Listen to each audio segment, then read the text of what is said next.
यही जज्बा रहा तो मुश्किलों का हल भी निकलेगा। जमी बंजर हुई तो क्या हुआ, वहीं से जल भी निकलेगा। ना हो मायूस यूं घबरा के अंधेरे से ऐ मेरे साथी, इन्हीं रातों के दामन से सुनहरा कल भी निकलेगा। देखिए, आज है 2 अक्टूबर और आज आप गांधी जयंती भी मना रहे हैं। तो सबसे पहले आप सभी को गांधी जयंती की बहुत बहुत शुभकामनाएं। देखिए, आज का वीडियो जो है बहुत ही खास है, क्योंकि देखिए देश में 5G सर्विस लॉन्च हुई है। तो आइए इसके बारे में जो है डिटेल जान लेते हैं, और इसके अलावा जितने भी प्रश्न हैं सबके बारे में पूरे डिटेल में अध्ययन कर लेते हैं। तो चलिए वीडियो को शुरू करते हैं समय गंवाए बिना। लेकिन इससे पहले बता दूं, देखिए कल शाम को मैंने जो है सितंबर महीने के मंथली करंट अफेयर का पार्ट 1 अपलोड कर दिया था। तो आप पार्ट 1 को जरूर देख लीजिएगा, और आज शाम को 5 बजे जो है पार्ट 2 भी अपलोड हो जाएगा। तो इस प्रकार से पूरे सितंबर का रिविजन आप कर लीजिए, ठीक है। देखिए, आज का हमारा पहला प्रश्न है कि हाल ही में किसने देश में 5G सर्विस लॉन्च की। तो देखिए, अभी हाल ही में पीएम मोदी ने जो है 5G सर्विस को लॉन्च कर दिया है पूरे भारत में। देखिए, मैंने पहले ही कहा था कि अक्टूबर में भारत में 5G सर्विस को लॉन्च किया जाएगा, और लॉन्च भी हो गई है। और अब आप आराम से 5G मोबाइल लीजिए और आनंद लीजिए 5G सेवाओं का। लेकिन अभी एक चीज़ और है, कुछ ही स्पेशल शहरों में ये 5G सर्विस मिलेगी आपको। देखिए, दिल्ली, मुंबई और अहमदाबाद समेत भारत के कुल 13 शहरों में आज से यानी कि 1 अक्टूबर से 5G सर्विस की सेवा उपलब्ध हो गई है। और आज 2 अक्टूबर है, आज भी आप इसका लाभ ले सकते हैं अगर आप इन शहरों में हैं। और इस 5G सर्विस में आपको सीमलेस कवरेज मिलेगा, हाई डाटा रेट मिलेगा, लो लेटेंसी और अत्यधिक विश्वसनीय संचार प्रणाली की सुविधा मिलेगी। देखिए, पीएम मोदी ने अभी हाल ही में दिल्ली के प्रगति मैदान में इस 5G सर्विस को लॉन्च किया। आपको बता दूं कि भारत में 5G सेवाओं पर खर्च होने वाली राशि के साल 2035 तक 400 बिलियन अमेरिकी डॉलर तक पहुंचने का अनुमान है, ऐसा एक आंकड़े में बताया गया है। इस आंकड़े को नोट कर लीजिएगा कि 2035 तक भारत में 5G सेवाओं पर खर्च होने वाली राशि कितनी हो जाएगी, 450 बिलियन अमेरिकी डॉलर। अगला है कि इंटरनेशनल कॉफ़ी डे यानी कि अंतर्राष्ट्रीय कॉफ़ी दिवस हम कब मनाते हैं। तो देखिए, 1 अक्टूबर को हर साल अंतर्राष्ट्रीय कॉफ़ी दिवस मनाया जाता है। देखिए, कॉफ़ी आप में से बहुत सारे लोग पीते होंगे। तो कॉफ़ी जो है एक बहुत ही एक तरीके से कहा जाए लोकप्रिय पेय है पूरी दुनिया का। तो इसीलिए इसको सम्मान देने के लिए जो है अंतर्राष्ट्रीय कॉफ़ी दिवस मनाया जाता है पूरी दुनिया में। देखिए, अंतर्राष्ट्रीय कॉफ़ी संगठन ने साल 2015 में इटली के मिलान में जो पहला विश्व कॉफ़ी दिवस है इसको आयोजित किया था, और फिर 2015 के बाद से हर साल इसको 1 अक्टूबर को मनाया जा रहा है। अगला है कि हाल ही में किस भारतीय महिला अधिकार कार्यकर्ता को चेंज मेकर अवार्ड दिया गया। तो देखिए, ये भारतीय महिला अधिकार कार्यकर्ता आपकी हैं सृष्टि बख्शी, इनका फोटो नीचे दिख रहा है। तो इनको भी हाल ही में चेंज मेकर अवार्ड दिया गया है, याद रखिएगा। देखिए, जो महिला अधिकार कार्यकर्ता सृष्टि बख्शी हैं, इनको लिंग आधारित हिंसा का सामना करने और सार्वजनिक स्थानों तक सुरक्षित पहुंच बनाने की वकालत करने के लिए इस पुरस्कार से यानी कि चेंज मेकर अवार्ड से सम्मानित किया गया है। और जबकि सृष्टि बख्शी, देखिए, इन्होंने कन्याकुमारी से कश्मीर तक 12 राज्यों से गुजरते हुए कुल 3,800 किलोमीटर की पैदल यात्रा की थी। और इस दौरान इन्होंने न केवल महिलाओं के खिलाफ हिंसा की वजहों के बारे में जागरूकता पैदा की, बल्कि महिलाओं को सशक्त बनाने के लिए डिजिटल और वित्तीय साक्षरता के लिए 100 से ज़्यादा वर्कशॉप्स का आयोजन किया था। और इनकी पैदल यात्रा पर VOMB woman of my billion नाम की जो है एक डॉक्यूमेंट्री फिल्म भी बन चुकी है, जो आज भारतीय महिलाओं की वास्तविकताओं को उजागर करती है। और ये डॉक्यूमेंट्री फिल्म 2021 में लॉन्च की गई थी। तो ये पूरा डिटेल था किसके बारे में, सृष्टि बख्शी के बारे में। याद रखिएगा, सृष्टि बख्शी जो कि भारतीय महिला अधिकारकर्ता हैं, यानी कि ये भारतीय महिलाओं के अधिकार के लिए लड़ाई लड़ती हैं। कौन, सृष्टि बख्शी। और इसको इसीलिए इनको चेंज मेकर अवार्ड से सम्मानित किया गया है। चौथा प्रश्न है कि हाल ही में राष्ट्रीय महिला आयोग की पहली अध्यक्ष और पूर्व सांसद का निधन हो गया, इनका क्या नाम था। तो देखिए, जो राष्ट्रीय महिला आयोग है इसकी जो पहली अध्यक्ष रही थी, इनका नाम है जयंती पटनायक। तो इनका निधन हो गया है। देखिए, ये राष्ट्रीय महिला आयोग की पहली अध्यक्ष भी थी, और साथ में ये कई बार सांसद भी रह चुकी थी। देखिए, ये कांग्रेस पार्टी की वरिष्ठ नेता थी जयंती पटनायक, और राष्ट्रीय महिला आयोग की ये पहली अध्यक्ष थी। 4 बार ये सांसद चुनी गई थी जयंती पटनायक जी।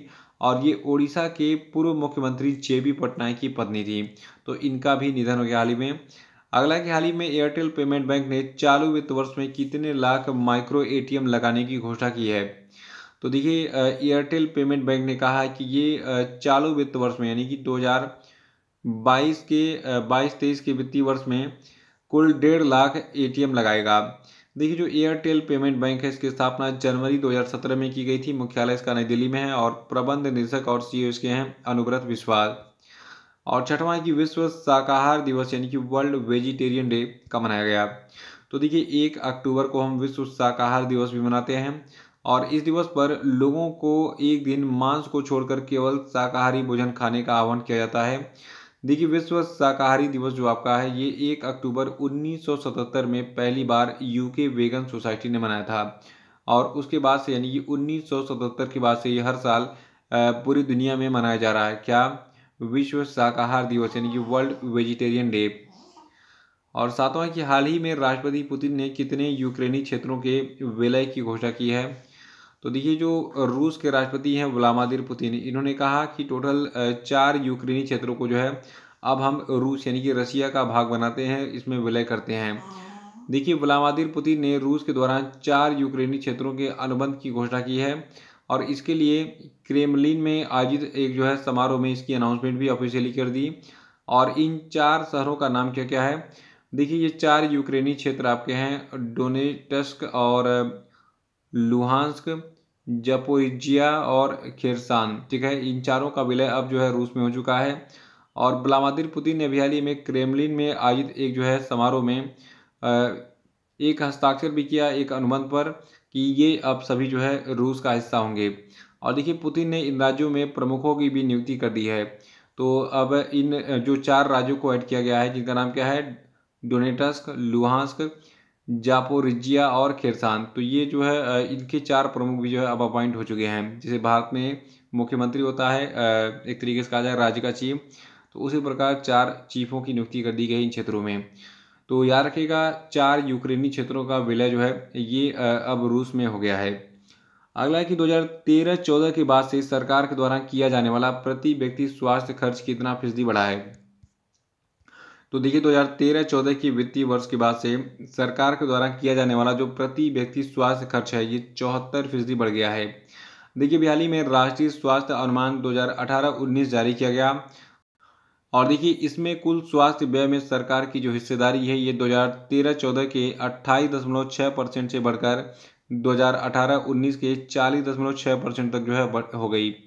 और वहीं स्वास्थ्य सेवा पर प्रति व्यक्ति सरकारी खर्च 2013-14 से 74% बढ़ा है। और आपको बता दें कि 2013-14 से सरकार द्वारा वित्त पोषित स्वास्थ्य बीमा व्यय में कुल 167% की वृद्धि हुई है।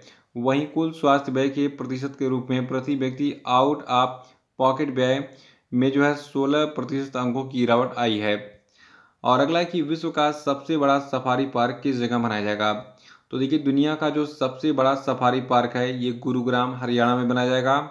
देखिए हरियाणा की गुरुग्राम और नूह जिलों की अरावली पर्वत श्रृंखला में पड़ने वाले लगभग 10,000 एकड़ क्षेत्र में विश्व का सबसे बड़ा सफारी पार्क स्थापित किया जाएगा। देखिए वर्तमान में अफ्रीका के बाहर सबसे बड़ा क्यूरेटेड सफारी पार्क शारजाह में है और फरवरी 2022 में खोले गए इस पार्क का क्षेत्रफल करीब 2000 एकड़ है। और देखिए प्रस्तावित अरावली पार्क आकार इससे 5 गुना बड़ा होगा।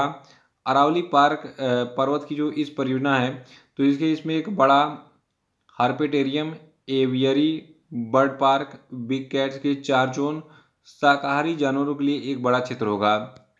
तो कुल मिला के अब ये जान लीजिए कि हरियाणा की गुरुग्राम में जो है विश्व का सबसे बड़ा सफारी पार्क बनने जा रहा है। ठीक है, जो कि 10,000 एकड़ क्षेत्र में फैला होगा और ये विश्व का सबसे बड़ा सफारी पार्क होगा। तो इसके बनने के बाद आप वहाँ आनंद ले सकते हैं। वैसे भी देखिए जो अरावली पर्वत रेंज है काफ़ी खूबसूरत लगता है। मैंने तो ट्रेन से देखा है, मुझे जाने का वहाँ पे मतलब एक तरीके से रूबरू होने का मौका नहीं मिला, दूर से दीदार मैंने किया था ट्रेन से।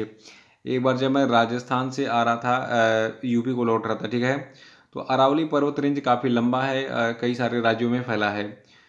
अगला है कि अंतर्राष्ट्रीय वृद्धजन दिवस यानी कि international day of older persons की स्थिति को मनाया जाता है।